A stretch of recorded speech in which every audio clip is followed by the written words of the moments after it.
لا شريك له تعلق رب سے جوڑو کر دے گا وہ نظر. أما بعد فأعوذ بالله من الشيطان الرجيم. بسم الله الرحمن الرحيم. ما كان محمد أبا أحد من رجالكم ولكن رسول الله وخاتم النبيين وكان الله بكل شيء عليما. صدق الله العظيم.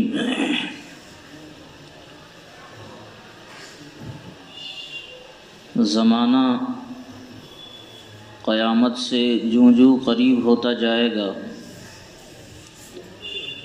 امت میں نت نئے فتنے ابھرتے چلے جائیں گے.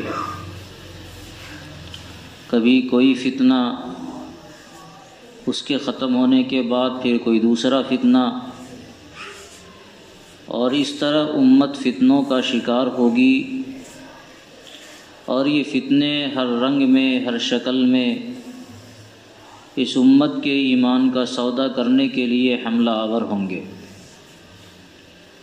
ایسے میں ایمان والوں کی ذمہ داری ہے کہ ایمان والا اپنے ایمان کی مکمل نگہداشت کرے، اس کی مکمل حفاظت کرے، اور ایمان کے حفاظت کرنے کی جو تدابیر جناب محمد رسول اللہ صلی اللہ علیہ وسلم نے بتائی ہے، ان تدبیروں پر آدمی عمل کرتا رہے.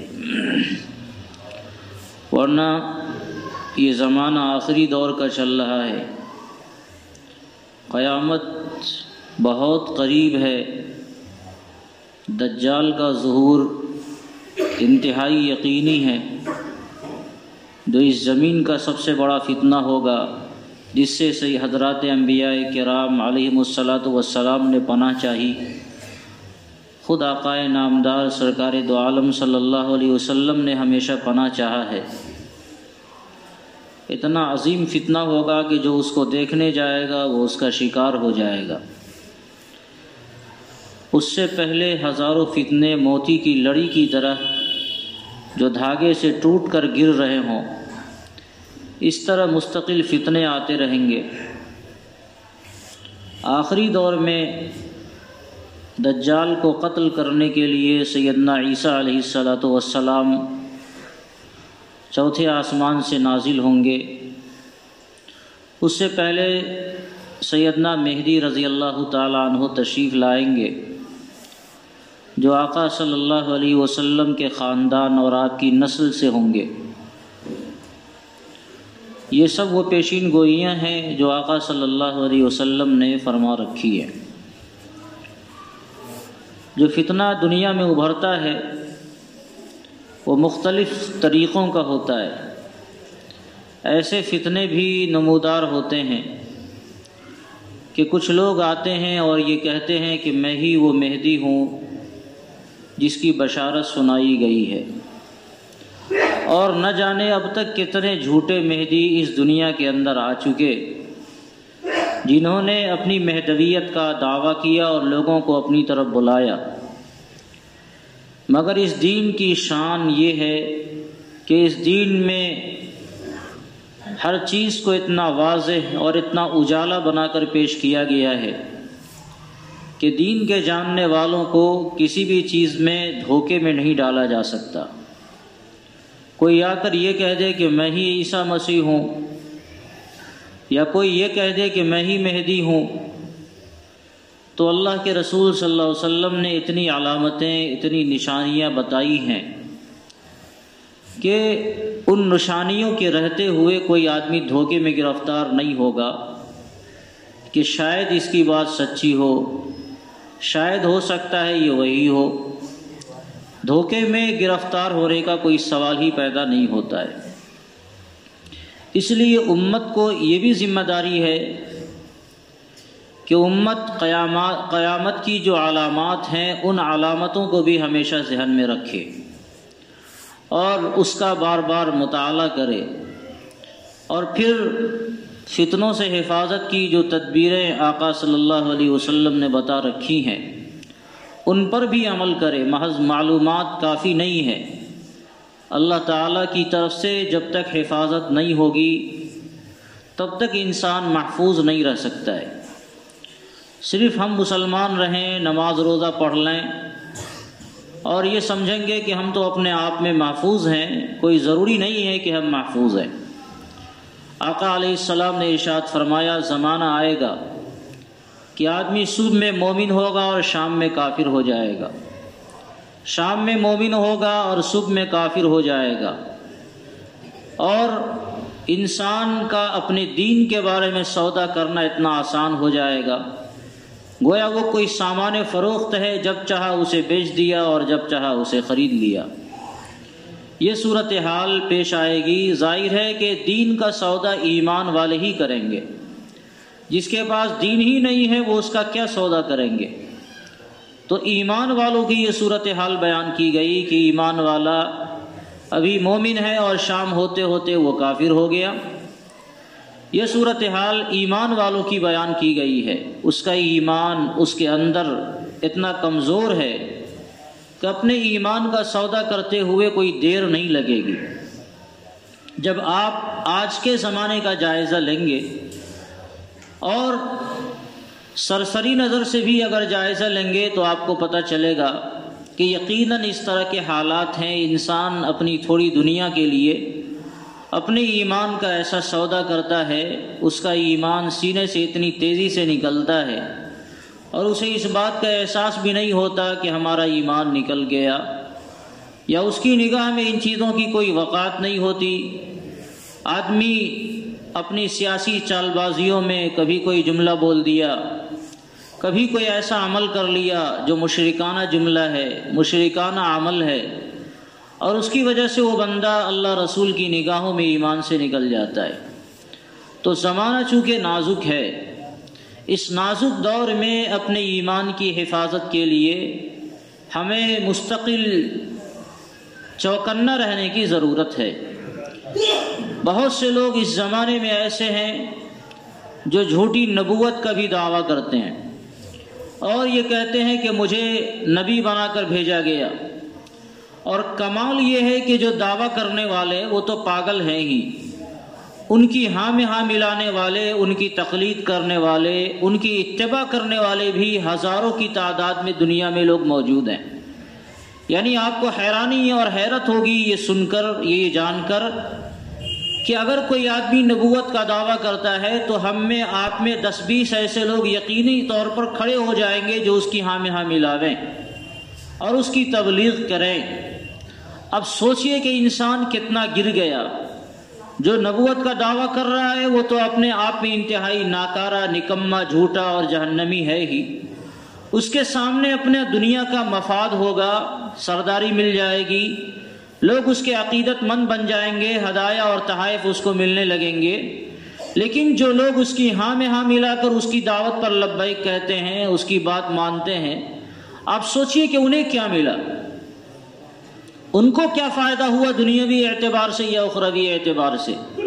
لیکن یقینی طور پر ایسے لوگ دنیا میں موجود ہیں جو لاکھوں کی تعداد میں ہیں، اور کوئی غلط آدمی کسی طرح کے غلط دعویٰ کرتا ہے تو اس کے پیچھے ہزاروں اور لاکھوں کی تعداد میں لوگ چل پڑتے ہیں۔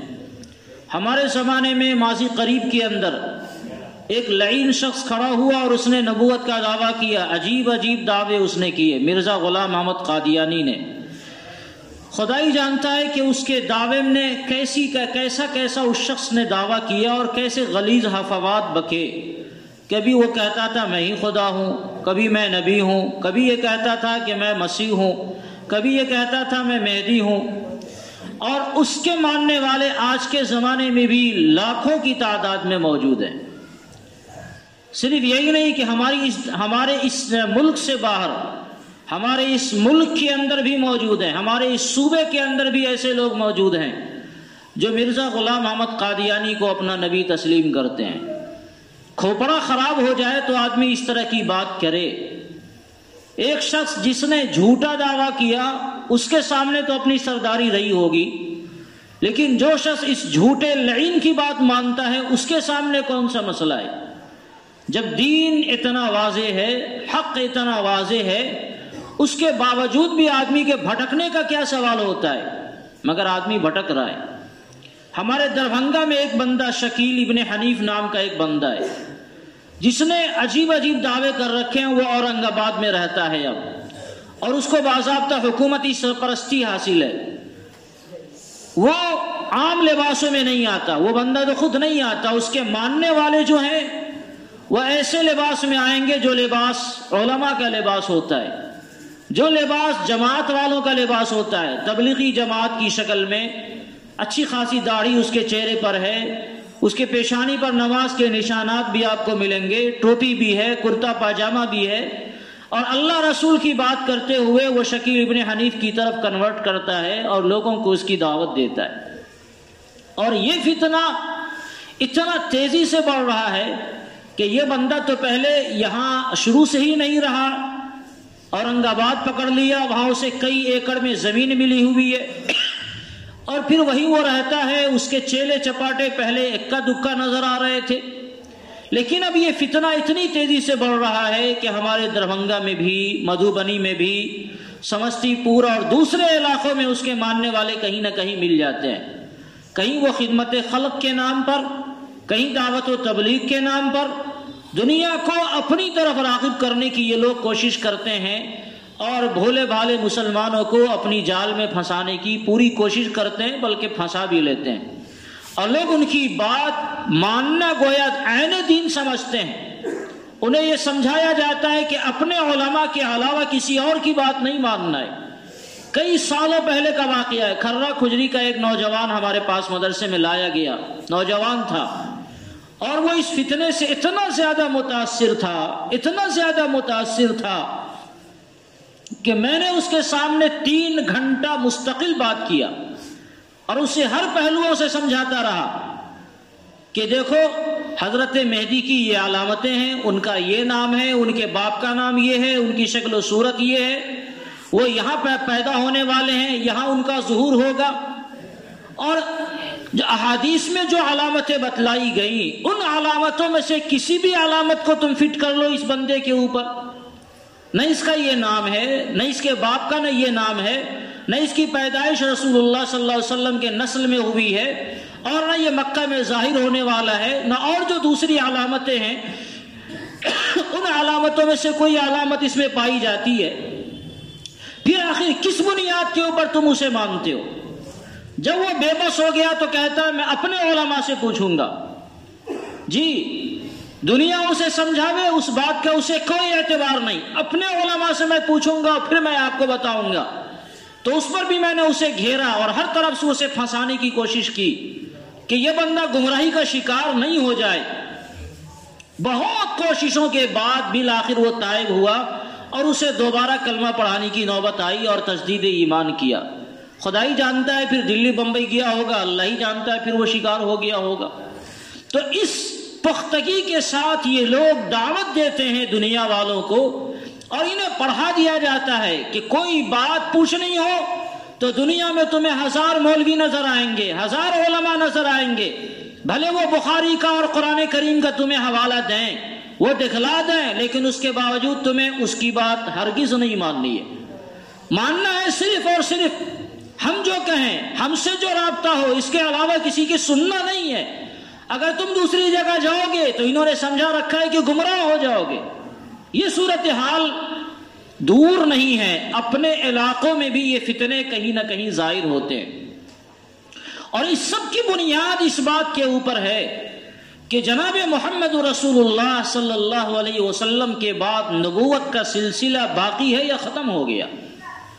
پوری انسانیت کا اتفاق ہے اس بات کے اوپر کہ اللہ کے رسول صلی اللہ علیہ وسلم سب سے آخری نبی ہیں۔ آپ کے بعد کسی کو نبوت نہیں ملے گی۔ ایک دم یہ وہ مسئلہ ہے جس کو قرآن کریم نے بیان کیا، یہ وہ مسئلہ ہے جس کو جناب رسول اللہ صلی اللہ علیہ وسلم نے کئی مقامات پر باضابطہ صراحت کے ساتھ بیان فرمایا ہے، اور امت کا اس بات کے اوپر اجماع ہے کہ حضور علیہ الصلوۃ والسلام کے بعد کوئی نبی نہیں آنے والا ہے۔ حضرت عیسیٰ علیہ السلام تشریف لائیں گے، وہ نبی ہیں، تشریف لائیں گے، مگر نبی ہونے کی حیثیت سے وہ نہیں آئیں گے، وہ امتی ہونے کی حیثیت سے آئیں گے۔ اور اللہ رب العزت کا یہ بھی ایک فضل دیکھیے کہ دجال جیسے فتنے کو قتل کرنے کے لیے ایک بڑے طاقتور شخصیت کی ضرورت تھی۔ عام آدمی اس کا مقابلہ نہیں کر سکتا، جو سامنے جائے گا وہ اس کے فتنے کا شکار ہو جائے گا۔ ایسی قوت اللہ تعالیٰ نے اسے دی ہوگی کہ ایک ہاتھ میں وہ جہنم اور ایک ہاتھ میں جنت لیے پھرتا ہوگا۔ جو اس کی بات مانے گا اسے جنت میں ڈالے گا، جو اس کی بات نہیں مانے گا جہنم میں ڈالے گا، لوگوں کو مار کر وہ زندہ کر دے گا لوگوں کے سامنے۔ حقیقت سے اس کا تعلق ہو یا نہیں ہو، آج کل کے زمانے میں جو ٹیکنالوجی ہے، یہ ٹیکنالوجی اسی کی طرف جا رہی ہے۔ ایک دم چیزیں فسانہ ہوتی ہیں، مگر آپ کے سامنے وہ فسانہ حقیقت بنا کر ایسا پیش کر دیا جائے گا۔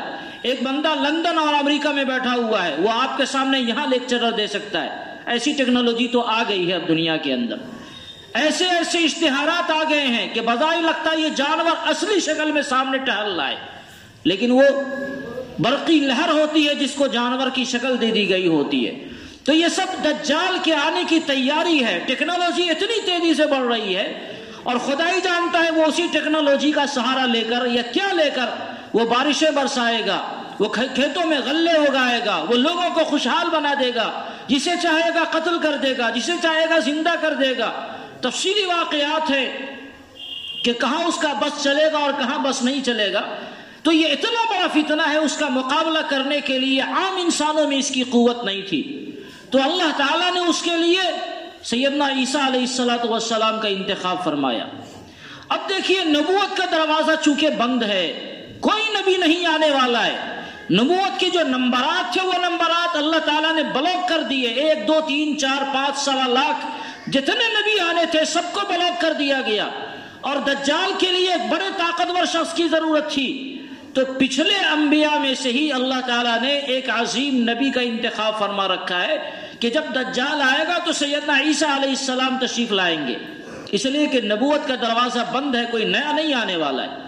چاہے وہ کیسا بھی نبی ہو، ذلی نبی، بروزی نبی، اصلی نبی، غیر اصلی نبی، مستقل نبی، غیر مستقل نبی، جتنی بھی آپ اس کی تفصیلات اور تقسیمات کرتے جائیں، جناب محمد رسول اللہ صلی اللہ علیہ وسلم کے بعد قرآن کریم نے اعلان کیا کہ کوئی نبی نہیں آئے گا۔ زبان رسالت نے اعلان کیا نا خاتم النبیین، میں سارے نبیوں کو میں ختم کر چکا ہوں، اب میرے بعد کوئی نبی نہیں آنے والا، لا نبی بعدی، میرے بعد کوئی نبی نہیں آئے گا۔ اور آپ کو حیرانی ہوگی کہ شریعت کے 4 دلائل ہیں، ایک قرآن، ایک حدیث پاک، ایک اجماع امت اور ایک قیاس۔ قرآن پاک واضح ہے، جب کوئی مسئلہ تلاش کرنا تو آدمی قرآن میں ڈھونڈے، قرآن میں نہیں ملتا ہے تو حدیثوں میں تلاش کرے، اس میں نہیں ملتا ہے تو اجماع امت کو تلاش کرے، دیکھے کہ کسی زمانے کے اہل علم نے اس مسئلے پر اتفاق کیا ہے یا نہیں کیا، اور اس میں نہیں ملتا تو مجتہدین کو اس کی اجازت ہے کہ وہ قرآن و حدیث کی روشنی میں مسئلے کا صحیح حل معلوم کر سکیں، اسے بتا سکیں۔ اس امت میں جو سب سے پہلا اجماع ہوا ہے وہ اسی بات کے اوپر ہوا کہ نبی پاک صلی اللہ علیہ وسلم کے بعد اگر کوئی نبوت کا دعویٰ کرتا ہے تو وہ جھوٹا ہے۔ حضور علیہ السلام کے پردہ فرمانے کے بعد سیدنا صدیق اکبر رضی اللہ تعالی عنہ نے جہاں بہت سے لوگوں سے قتال فرمایا ہے مرتدین سے، وہیں بڑے بڑے مسائل کو چھوڑ کر جو آپ نے سب سے بڑا مقابلہ کیا وہ مسیلمہ کذاب کا مقابلہ ہے۔ مسیلمہ کذاب نے نبوت کا دعویٰ کیا تھا کہ میں بھی نبی ہوں، میرے پاس وحی آتی ہے، اللہ تعالیٰ نے مجھ کو وحی ہے نبی بنا کر بھیجا ہے۔ تو سیدنا صدیق اکبر رضی اللہ تعالی عنہ نے اس نازک حالات میں جہاں اور بہت سارے ایسے مسائل تھے جہاں لوگوں کو بھیجنے کی اور ان معاملات کو سر کرنے کی ضرورت تھی، سارے مسائل کو چھوڑ کر سب سے پہلے مسیلمہ کذاب کا مقابلہ کیا ہے۔ 40,000 اس کے لوگوں کو قتل کیا گیا اور مسیلمہ کذاب کو قتل کیا گیا، اور اس طرح یہ فتنہ ختم کیا گیا۔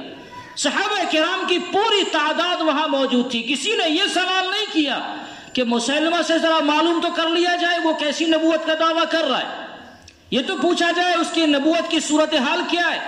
اصلی نبی ہونے کا دعویٰ کر رہا ہے یا ذلی اور بروسی نبی ہونے کا دعویٰ کر رہا ہے، مستقل غیر مستقل کا دعویٰ کر رہا ہے، وہ یہ بھی کہتا ہے کہ مجھے کتاب ملی نہیں ملی، کیا دعویٰ کر رہا ہے؟ یا اس کے دلائل ہی سن لیے جائیں۔ ایک آدمی نبوت کا دعویٰ کرتا ہے تو ذرا پوچھ لیا جائے کہ بھائی تم جو نبوت کا دعویٰ کر رہے ہو تمہارے دلائل کیا ہیں؟ یہ سب سننے کی کوئی ضرورت ہی نہیں ہے۔ سیدنا امام ابو حنیفہ رحمۃ اللہ علیہ کے زمانے میں ایک شخص نے نبوت کا دعویٰ کیا اور اس نے یہ کہا کہ میں فلاں دن دلائل پیش کروں گا۔ سیدنا امام ابو حنیفہ رحمۃ اللہ علیہ نے یہ فتویٰ دیا کہ جو آدمی اس سے دلیل کا مطالبہ کرے گا وہ کافر ہے۔ نبی پاک علیہ السلام کے بعد اگر کوئی نبی نبوت کا جھوٹا دعویٰ کرتا ہے اور اس سے کسی بندے نے دلیل کا مطالبہ کیا، وہ بندہ کافر ہے۔ کیوں؟ اس لیے کہ نبی پاک صلی اللہ علیہ وسلم سب سے آخری نبی ہے۔ کوئی آدمی اگر اس کے بعد نبوت کا دعویٰ کرتا ہے تو اس کے جھوٹا ہونے کے لیے یہی کافی ہے کہ اس نے نبوت کا دعویٰ کیا۔ حضور علیہ السلام نے ارشاد فرما رکھا ہے، آپ علیہ السلام نے ارشاد فرمایا کہ میرے بعد 30 جھوٹے نبی پیدا ہوں گے اور ان میں سے ہر ایک کا یہ گمان ہوگا کہ وہ نبی ہیں، حالانکہ انا خاتم النبیین لا نبی بعدی۔ یہ 30 جو جھوٹے نبی پیدا ہوں گے جو مختلف اوقات میں نبوت کا دعویٰ کریں گے، ان کا یہ گمان ہی ان کے جھوٹا ہونے کے لیے کافی ہے۔ کوئی آدمی اگر جھوٹی نبوت کا دعویٰ کرے، یعنی آج کے زمانے میں کوئی بھی نبوت کا دعویٰ کرے گا وہ جھوٹا ہے۔ سچا اور جھوٹا نبوت کی تقسیم بند ہو گئی۔ آخری نبی کے بعد اگر کوئی نبوت کا دعویٰ کرتا ہے وہ جھوٹا ہے۔ تو اگر کوئی آدمی نبوت کا دعویٰ کرے اور آپ اس سے دلیل کا مطالبہ کریں کہ سر آپ دلیل دیں، تو سیدنا امام ابو حنیفہ نے فرمایا کہ یہ دلیل کا مطالبہ کرنے والا کافر ہے۔ اس کا مطلب یہ ہے کہ اس بندے کو شک ہے کہ پتہ نہیں اس کی بات سچی ہو اور پتہ نہیں اس کی بات جھوٹی ہو۔ دلیل کا مطالبہ وہاں کیا جاتا ہے جہاں کسی چیز کے ہونے نہ ہونے کا احتمال ہو، جہاں کسی چیز کا ایک پہلو غالب ہے، یقینی ہے، وہاں کوئی دلیل مطالبہ نہیں کیا جاتا، وہاں اس کے خلاف کا دعویٰ کرنے والے کو پاگل کہا جاتا ہے۔ ابھی دن ہے، کوئی بندہ بڑا عقل مند ہے، وہ کھڑا ہوا کہہ دے کہ نہیں رات ہے، تو آپ اس کو دلیل کا مطالبہ نہیں کریں گے۔ یہ اتنا واضح حقیقت ہے کہ ابھی دن موجود ہے، اب اس کے خلاف کوئی بندہ اگر یہ دعویٰ کرتا ہے کہ ابھی رات ہے تو اس سے دلیل کا مطالبہ نہیں کیا جائے گا کہ نہیں سورج کے مقابلے میں تم چاند دکھلاؤ، یا یہ دکھلاؤ کہ اندھیرا کہاں ہے، یہ دکھلاؤ کہ گھروں میں روشنی کہاں جل رہی ہے۔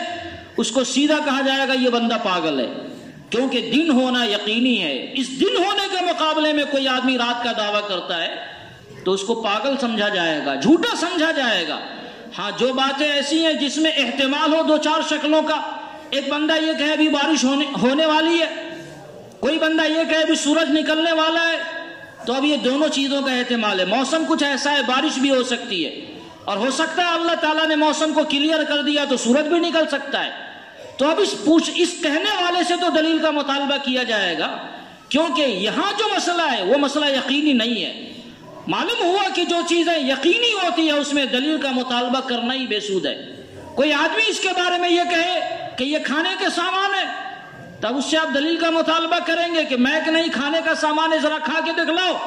نہیں کہا جائے گا یہ بندہ جھوٹا ہے، یہ پاگل ہے، جس نے اس کے بارے میں یہ دعویٰ کیا یہ کھانے کا سامان ہے۔ تو اسی طرح اگر کوئی آدمی نبی آخر الزماں صلی اللہ علیہ وسلم کے بعد اس طرح کا کوئی دعویٰ کرتا ہے کہ حضور علیہ السلام کے بعد بھی کوئی نبی ہو سکتا ہے، اور اس نے اس دعویٰ کرنے والے سے دلیل کا مطالبہ کیا، تو حضرت امام ابو حنیفہ رحمۃ اللہ علیہ فرماتے ہیں کہ یہ بندہ کافر ہو گیا، اس لیے کہ اس کو شک ہوا اس بات میں کہ شاید حضور کے بعد کوئی اور بھی نبی آ سکتا ہے۔ حالانکہ یہ مسئلہ کلیئر ہے، کوئی بھی بندہ اس طرح کا دعویٰ کرے گا، اس کا مطلب اس کے جھوٹا ہونے کے لیے اتنی ہی بات کافی ہے کہ اس نے نبوت کا دعویٰ کیا ہے۔ قرآن کریم کی اس آیت میں اللہ تعالیٰ نے اس کو بڑے واضح انداز میں بیان فرمایا۔ یہ واقعہ ایک خاص پس منظر کے تحت اس آیت کا نزول ہوا تھا۔ ایک صحابی ہیں سیدنا زید بن حارثہ رضی اللہ تعالیٰ عنہ، حضور علیہ السلام کے وہ غلام تھے۔ اصلاً یہ غلام نہیں تھے، بلکہ کہیں سے لوگوں نے ان کو اٹھا لیا ان کے گھر سے اور مکے میں لا کر انہیں بیچ دیا۔ حضرت خدیجہ رضی اللہ تعالیٰ عنہا نے اسے خریدا تھا اور پھر حضور علیہ السلام کے حوالے کر دیا، آپ کو ہدیہ دے دیا۔ ان کے ماں باپ کو پتہ بھی چلا تو ان کے گھر سے ان کے چچا اور ان کے والد تشریف لائے مکہ، اور حضور علیہ السلام سے گزارش کی یہ میرا بیٹا ہے، یہ غلام نہیں ہے، اس کو لوگوں نے پکڑ کے بیچ دیا ہے بازار کے اندر، لہذا آپ اسے مجھے واپس کر دیں، جو قیمت آپ کہیں میں قیمت دینے کو تیار ہوں۔ تو آقا صلی اللہ علیہ وسلم نے فرمایا قیمت دینے کی ضرورت کیا ہے، آپ زید سے پوچھ لیجئے، اگر وہ جانے کو تیار ہے تو شوق سے آپ کا بیٹا ہے چلا جائے۔ جب زید سے پوچھا گیا تو زید نے دیکھا کہ مجھے ماں باپ کے سامنے جو شفقتیں ملتی تھی اور آقا دو عالم صلی اللہ علیہ وسلم کے زیر سرپرستی جو شفقت مل رہی ہے، دونوں میں زمین و آسمان کا فرق ہے۔ زید نے کہا نہ میں نے ایسا باپ دیکھا نہ ایسا سرپرست دیکھا، میں یہاں سے جا نہیں سکتا ہوں۔ اپنے باپ کو اور اپنے چچا کو انہوں نے بیرن واپس کر دیا، آپ چلے جائیں، مجھے یہاں سے جانے کی ضرورت نہیں، کیونکہ مجھے یہاں باپ کی شفقت حاصل ہے، خاندان کی شفقت حاصل ہے، اور جس طرح کا شفقت کا معاملہ آقا صلی اللہ علیہ وسلم فرماتے ہیں ہمارے ساتھ، شاید دنیا میں ایسی کوئی شفقت مجھے مل سکے، اس لیے میں یہاں سے نہیں جا سکتا ہوں۔ اس کے بعد حضور علیہ السلام نے انہیں آزاد بھی فرما دیا، اور آزاد فرما کر انہیں اپنا لے پالک بنا لیا، منہ بولا بیٹا بنا لیا۔ منہ بولا بیٹا ہوئے تو اب صحابہ کرام نے انہیں زید ابن محمد کے نام سے پکارنا شروع کیا۔ زمانے جاہلیت میں یہ رواج تھا کہ جس کو منہ بولا بیٹا بنا لیا گیا وہ حقیقی بیٹا بن گیا۔ آج بھی ہندوؤں کے یہاں یہ رسم و رواج ہے کہ اگر کسی کو اولاد نہیں ہوتی تو وہ کسی کو منہ بولا بیٹا بنا لیتے ہیں تاکہ اس کے مرنے کے وقت اسے آگ لگائی جائے اور کیا کیا کیا جائے خدا جانے۔ تو زمانے جاہلیت میں بھی یہ بات تھی، اگر کسی کو منہ بولا بیٹا بنا لیا گیا تو وہ حقیقی بیٹا بن جاتا تھا، یعنی اس آدمی کے انتقال کے بعد جس طرح اس کے اور بیٹے وارث ہوں گے یہ بندہ بھی وارث ہوتا۔ تو صحابہ کرام نے اسی زمانے جاہلیت کے رسم کی بنیاد پر، اللہ تعالیٰ کا کوئی فیصلہ نہیں آیا تھا، تو صحابہ کرام نے انہیں زید ابن محمد صلی اللہ علیہ وسلم کے بیٹے اس نام سے انہیں پکارنا شروع کیا۔ قرآن کریم کا اعلان آیا کہ نہیں، ادعوہم لآبائہم هو اقسط عند اللہ، انہیں اپنے باپ کے نام سے پکارا جائے، لے پالک بیٹا اصلی بیٹا نہیں ہوا کرتا۔ اللہ تعالیٰ نے سب سے پہلی غلط فہمی یہاں دور فرمائی۔ تب اس کے بعد سے زید ابن محمد کے بجائے زید ابن حارثہ کے نام سے انہیں پکارا جانے لگا۔ اس کے بعد ان کے نکاح کا مسئلہ آیا، حضور علیہ السلام نے انہیں اپنا عزیز بنا رکھا تھا، نکاح کی ذمہ داری آپ علیہ السلام نے نبھائی، اپنی ایک پھوپھی ذات بہن حضرت زینب سے اس کا نکاح کروا دیا۔ اس کی بھی بڑی تفصیلات ہیں، بہرکیف نکاح ہو گیا۔ نکاح ہونے کے بعد دونوں میں بڑی انبن ہوئی، نباہ کی کوئی شکل نہیں تھی۔ حضرت زینب نسب کے اعتبار سے اعلیٰ تھی، قریش کے خاندان سے تھی، اور حضرت زید کہیں اور سے تشریف لائے ہوئے تھے، تو نسب کا بھی آپس میں اختلاف تھا، نسل کا اختلاف تھا، اور اس طرح برتری اور کمی کا بھی کہیں نہ کہیں احساس رہا ہوگا، مزاج کا بھی اختلاف رہا ہوگا۔ یہ رشتہ بہرکیف نہیں چلا، 1 سال تک بہت کھینچا تانی کرتے ہوئے یہ رشتہ چلا، اور بالآخر طلاق کی نوبت آئی اور دونوں میں جدائیگی ہو گئی۔ اب جب جدائیگی ہوئی تو زمانے جاہلیت کا ایک بڑا رسم تھا، یہ سب من جانب اللہ ہو رہا تھا۔ زمانے جاہلیت کا ایک رسم کیا تھا کہ جو آدمی منہ بولا بیٹا ہو وہ حقیقی اولاد کی طرح ہوتا ہے، اس کی بیوی سے کوئی نکاح نہیں کر سکتا، اس کی بیوی سے اس کا باپ نکاح نہیں کر سکتا، اس کی بیوی اپنی پتوں کی طرح حرام۔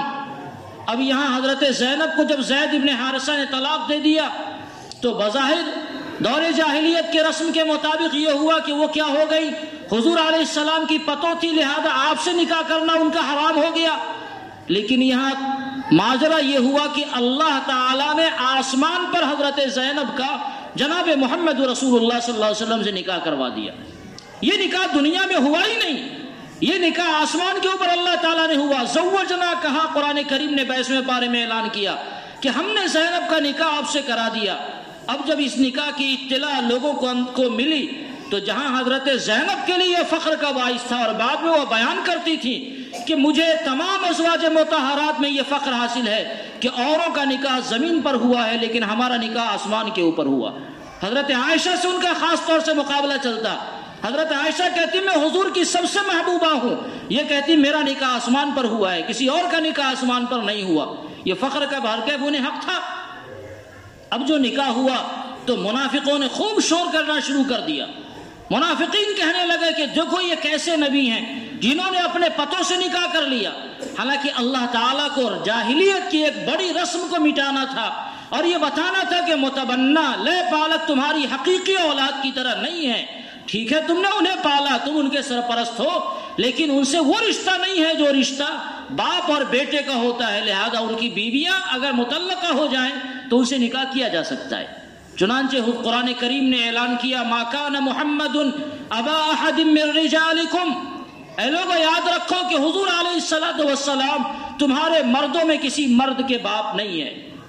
آقا علیہ السلام کی جو نسل چلی وہ بیٹیوں سے چلی، آپ کی 4 بیٹیاں تھیں اور مرد میں آپ کا کوئی بیٹا نہیں تھا، مرد میں نہیں تھا۔ جو بچے پیدا ہوئے نرینہ اولاد سب بچپن میں ان کا انتقال ہو گیا، طاہر اور طیب اور ابراہیم یہ تینوں بچپنوں میں انتقال ہو گیا، مرد ہونے کی نوبت انہیں نہیں آئی۔ تو قرآن کریم نے واضح طور پر اعلان فرما دیا ما کان محمد ابا احد من رجالکم، اے لوگو محمد صلی اللہ علیہ وسلم تمہارے مردوں میں کسی کے باپ نہیں ہیں، لہذا زید ابن حارثہ کے بھی باپ نہیں ہے۔ اگر ان کی بیوی سے نکاح ہوا ہے تو یہ کوئی غلط نہیں ہوا، جاہلیت کی ایک رسم کو مٹانا تھا جسے اللہ تعالیٰ نے مٹایا ہے۔ اور آگے فرمایا وَلَكِنْ رَسُولَ اللَّهِ وَخَاتَمَ النَّبِيِّينَ، حضور علیہ السلام تو اللہ کے رسول ہیں، یعنی امت کو یہ بتلایا گیا کہ ٹھیک ہے تمہارے حقیقی باپ نہیں ہو سکتے لیکن روحانی باپ ہیں، اس لیے کہ وہ اللہ کے رسول ہیں۔ روحانیت کا ایک رشتہ ہے۔ ازواج مطہرات کے بارے میں قرآن کریم نے کہا وَأَزْوَاجُهُ أُمَّهَاتُهُمْ، حضور علیہ السلام کی جو بیویاں ہیں ازواج مطہرات یہ امت کی مائیں ہیں، ان سے نکاح تمہارا جائز نہیں ہے۔